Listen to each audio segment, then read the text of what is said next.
भक्तों राधे राधे, जय श्री कृष्णा। भक्तों, आप सभी लोग जानते हैं कि 21 अप्रैल 2026 यानी मंगलवार को पड़ रही है वैशाख महीने की पंचमी तिथि, जो बहुत ही खास है। और भक्तों, ये वह तिथि है जो वैशाख मास में पड़ने वाली सबसे बड़ी तिथि है, क्योंकि ये मंगलवार के दिन पड़ रही है और इसका बहुत ही बड़ा और विशेष महत्व होता है। पूज्य पंडितों और गुरुओं ने कहा है कि अगर कभी भी मौका लग जाए और वैशाख महीने की पंचमी तिथि मंगलवार को पड़ जाए तो आप लोगों को 2 लौंग का उपाय तो अवश्य ही करना चाहिए। इन दोनों का संयोग बहुत ही कम आता है। इसी के साथ में पंडितों और गुरुओं ने अपनी शिव पुराण कथा में बताया है कि इस दिन आपको 2 लौंग का उपाय तो आपको अवश्य ही करना चाहिए, क्योंकि ऐसा दिन पूरे साल में सिर्फ एक ही बार आता है। और भक्तों, आप सभी लोग जानते हो कि मंगलवार पंचमी का अगर सबसे बड़ा कोई उपाय है तो वो 2 लौंग वाला उपाय है। तो भक्तों, इस मंगलवार के दिन आप लोगों को इस 2 लौंग वाले उपाय को जरूर करना है। बहुत सारे लोग होंगे जिन लोगों ने इस उपाय को ना किया हो, मतलब पूरा साल निकल गया, उन्होंने किसी भी दिन इस लौंग वाले उपाय को ना किया हो। पर भक्तों, आपके पास एक आखिरी मौका बचा हुआ है जो कि 21 अप्रैल के दिन है। तो इस दिन आप लोगों को इस वाले उपाय को जरूर कर लेना है। भले ही आपने पूरे महीने भर इस उपाय को ना किया हो, पर अगर आपने इस वैशाख महीने की पंचमी तिथि के दिन अगर इस वाले उपाय को कर लिया तो आपको इस उपाय को करने का वह फल मिलेगा जिसकी आपने कभी कल्पना भी नहीं करी होगी। इसीलिए आप लोग इस वाले उपाय को एक बार जरूर कर लेना है, ताकि आप लोगों के हाथ से मौका ना जा सके और आपको इस उपाय को करने का फल मिल सके। भक्तों, ये उपाय पंडित जी ने अपनी अभी की ही श्री शिव महापुराण की कथा में बताया है, जिस उपाय को आज हम आपको बहुत अच्छे से समझाने वाले हैं। इस वीडियो को देखने के बाद इस उपाय को समझने के लिए आपको कोई और वीडियो को देखने की जरूरत नहीं पड़ेगी। तो चलिए भक्तों, उपाय को शुरू करते हैं। देखिए, ये इस वैशाख महीने के मंगलवार पंचमी के दिन ये इतना खास होता है, इतना महत्वपूर्ण होता है। देखा गया है कभी कभी बड़े बड़े पूजा पाठ अनुष्ठान से जो मनोकामना पूर्ण नहीं होते, वो वैशाख महीने के मंगलवार के दिन एक छोटे से उपाय करने से ही आपकी मनोकामना पूर्ण हो जाती है। और बहुत सारे लोगों ने इस उपाय को किया भी है और उनको इस उपाय को करने का फल भी जरूर मिला है। अगर आप लोग भी इस उपाय को करना चाहते हैं तो आप इस उपाय को पहले अच्छे से समझ लेना, सुन लेना, उसके बाद करना। आपको इस उपाय का फल जरूर मिलेगा। और इस उपाय को कर लेने से आपके घर में चाहे किसी भी प्रकार की दुख और समस्या क्यों ना चल रही हो, आपको उसका कारण भी नहीं पता है कि भाई ये समस्या किस कारण से चल रही है। उसका कुछ भी कारण हो सकता है, जैसे पितृ दोष हो सकता है या किसी भी तरह का मंगल दोष भी हो सकता है। तो इस दिन आप लोगों को ये वाला उपाय कर लेना है। ये एक ऐसा उपाय है जिस उपाय को अगर किसी विशेष दिन पर किया जाए तो भाई उस विशेष दिन का जो है वह तो हमें मिलता ही मिलता है, पर हमने उस दिन पर इस उपाय को किया है तो हमें उससे भी बड़ा फल मिलता है, और फल बहुत जल्दी मिलता है, क्योंकि आप इस उपाय को बहुत ही बड़े और विशेष दिन पर कर रहे हो। तो चलिए अब उपाय के बारे में बात करते हैं, लेकिन उससे पहले आप लोगों को ये जानना आवश्यक है कि आखिर ये उपाय किस समय करना है, किसको करना है और कैसे करना है।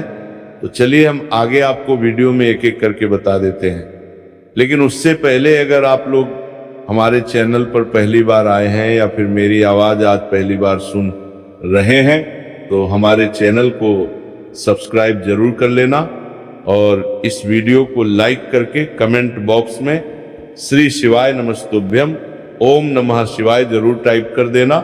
तो भक्तों, इस 2 लौंग वाले उपाय को हमें इस मंगलवार पंचमी के दिन कैसे करना है, किसको करना है, किस करना है, किसको करना है, समय करना है और कहां पर करना है, ये सारे सवालों के जवाब आपको इस वीडियो में मिल जाएंगे। और जो ये वीडियो देखेगा भाई, उसको 2 लौंग वाला उपाय जरूर करना चाहिए, क्योंकि इस दिन लौंग का भी बहुत ही बड़ा और विशेष महत्व होता है।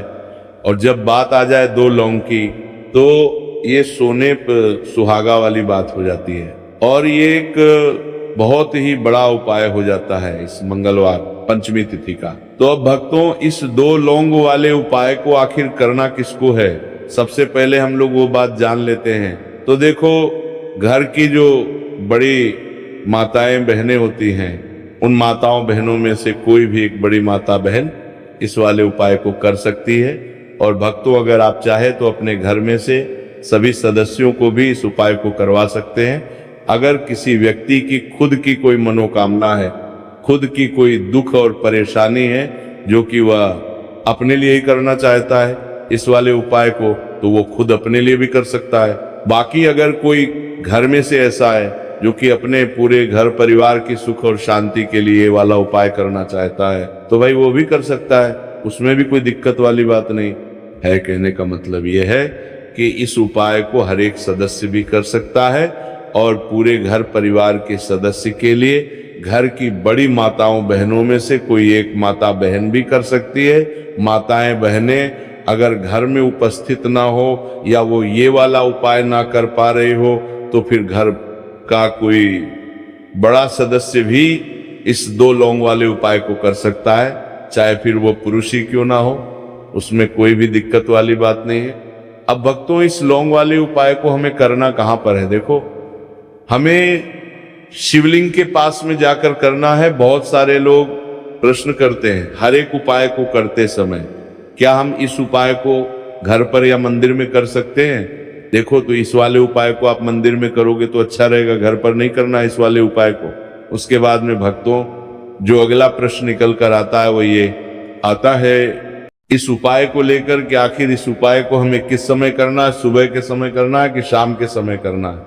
तो देखो, इस वाले उपाय को आप लोग सुबह के समय भी कर सकते हो और शाम के समय प्रदोष काल में भी कर सकते हो। अब अगर आप पूछो कि भाई साहब सबसे उत्तम समय कौन सा रहेगा इस 2 लौंग वाले उपाय को करने का, तो हम आपसे बस यही कहेंगे कि इस उपाय को आप शाम के समय करेंगे तो ज्यादा बेहतर होगा। बाकी अगर सुबह के समय भी करेंगे तो भी अच्छा होगा, उसमें कोई भी दिक्कत वाली बात नहीं है।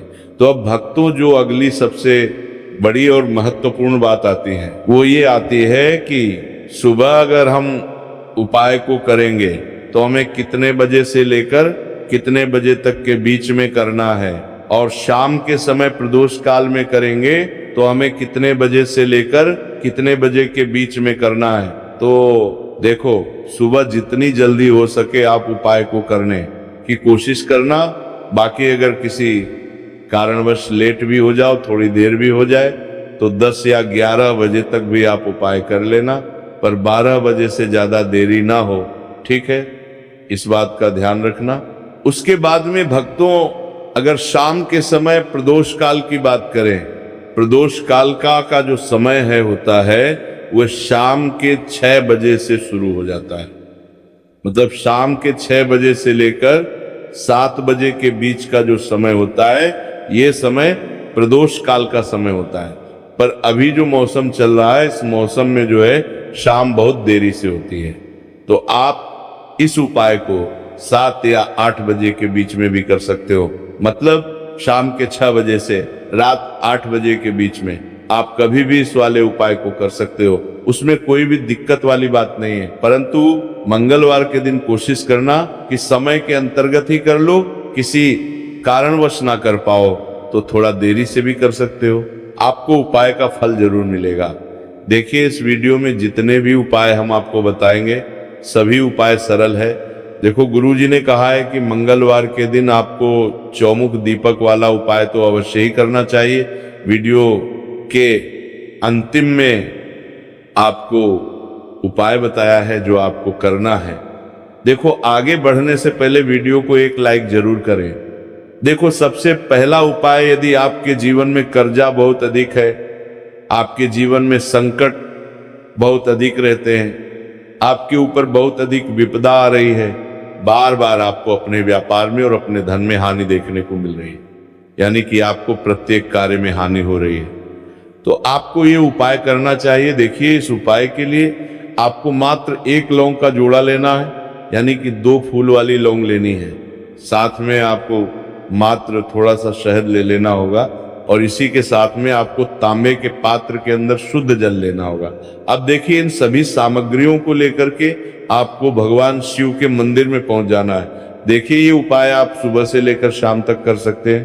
तो वो सबसे पहले तो आपके पास जो 2 फूल वाली लौंग है, उन्हें आपको शहद के अंदर अच्छे से डूबना है, यानी कि दोनों लौंग पर आपको अच्छे से शहद का लेपन कर देना है। अब आपको जो आपके पास 1 लोटा जल है, सबसे पहले तो उसे शिवलिंग पर धीरे धीरे समर्पित करना है और श्री शिवाय नमस्तुभयम इस मंत्र का जाप करते हुए समर्पित कर देना है। अब आपके पास जो 2 फूल वाली लौंग है शहद से, उसे आपको शिवलिंग पर अर्पित करना है और आपको प्रार्थना करनी है कि जीवन में जो रोग की स्थिति है वह समाप्त हो, जीवन के जो संकट और समस्याएं हैं वह सभी समाप्त हो, जीवन से जो कर्ज की समस्या है वह समाप्त हो। इस प्रकार से प्रार्थना करते हुए ये जो 2 फूल वाली लौंग ही शहद संयुक्त, इससे आपको शिवलिंग पर अर्पित कर देनी है। आपकी जो भी समस्या होगी इस मंगलवार के दिन अवश्य ही समाप्त हो जाएगी। तो इस प्रकार से आपको पहला उपाय करना है। अब हम बात कर लेते हैं दूसरे उपाय के बारे में। देखो, ये उपाय आपके लिए सर्वश्रेष्ठ होने वाला है। देखिए, इस उपाय के लिए आपको मात्र 5 हरे मूंग के दाने आपको साबुत लेने, खंडित नहीं होने चाहिए। इस बात का ध्यान रखें। और इसी के साथ मैं आपको एक तांबे के पात्र के अंदर अपने घर से शुद्ध जल ले लेना है। अब भक्तों, इन सभी सामग्रियों को लेकर के आपको सीधे पहुंच जाना है भगवान शिव के मंदिर में। देखिए, इस उपाय को भी आप सुबह भी कर सकते हैं और शाम के समय में भी कर सकते हैं। देखिए, भगवान शिव के मंदिर में पहुंचने के बाद आपके पास जो 5 हरे मूंग हैं, उनमें से पहला जो हरा मूंग है आपको शिवलिंग के सामने, जो नंदी महाराज होते हैं और उनका जो पैर उठा हुआ होता है, वहां पर आपको पहला हरा मूंग समर्पित कर देना है और आपको ओम नमः शिवाय इस मंत्र का जाप कर लेना है। फिर आपको दूसरा हरा मूंग लेना है और शिवलिंग पर जो श्री गणेश जी वाला स्थान होता है वहां पर आपको ये दूसरा हरा मूंग समर्पित कर देना है। यानी कि शिवलिंग के सीधे तरफ आपको ये दूसरा हरा मूंग समर्पित करना है और फिर आपको ओम नमः शिवाय या फिर श्री गणेशाय नमः इस मंत्र का जाप कर लेना है। तीसरा हरा मूंग का दान आपको भगवान शिव की सबसे प्रिय पुत्री माता अशोक सुंदरी वाले स्थान पर समर्पित करना होगा। शिवलिंग की जो जलाधारी होती है, जहां से जल बह करके आता है, उसी जलाधारी के बीच में जो कहीं न कहीं उठी हुई लाइन होती है सांप की आकृति के रूप में, वहीं पर आपको तीसरा हरा मूंग समर्पित करना है और फिर आपको ओम नमः शिवाय इस मंत्र का जाप कर लेना है। अब भक्तों, चौथा जो हरा मूंग है उसे आपको भगवान कार्तिकेय जी का जो स्थान होता है शिवलिंग पर, वहां पर आपको ये चौथा हरा मूंग का दाना समर्पित कर देना है और आपको ओम नमः शिवाय इस मंत्र का जाप कर लेना है। अब भक्तों, आपके पास जो 5वां और अंतिम हरा मूंग बचा हुआ है उससे जल के पात्र के अंदर डाल देना है और इस हरे मूंग से युक्त जल से आपको भगवान शिव के शिवलिंग का अभिषेक कर देना है। जल आपको बिल्कुल धीरे धीरे समर्पित करते जाना है और लगातार आपको शिव महापुराण के मूल मंत्र श्री शिवाय नमस्तुभयम इस मंत्र का जाप करते रहना है। फिर आपको शिवलिंग के सामने बैठकर, यदि आप अपने बच्चों के लिए ये उपाय कर रहे हैं, यदि आप अपने बच्चों की बुद्धि, ज्ञान और विवेक के लिए उपाय कर रहे हैं, तो उसके लिए आपको प्रार्थना कर लेनी है। या फिर व्यापार में वृद्धि करने के लिए ये उपाय कर रहे हैं तो उसकी कामना करते हुए आपको प्रार्थना कर लेनी है। या फिर अपनी नौकरी के लिए कर रहे हैं, या फिर अपने इंटरव्यू के लिए, या फिर धन की प्राप्ति के लिए कर रहे हैं, जिस भी कामना के लिए आप उपाय कर रहे हैं उसे परिपूर्ण करने के लिए आपको महादेव से प्रार्थना कर लेनी है और फिर आपको वापस अपने घर आ जाना है। पूज्य गुरु जी ने कहा है कि जो भी व्यक्ति इस उपाय को कर लेता है तो यकीन मानिए आपके जीवन की जो सारे संकट, कष्ट और बाधाएं ही वो सभी समाप्त होंगे। अब हम बात करते हैं अगले उपाय की।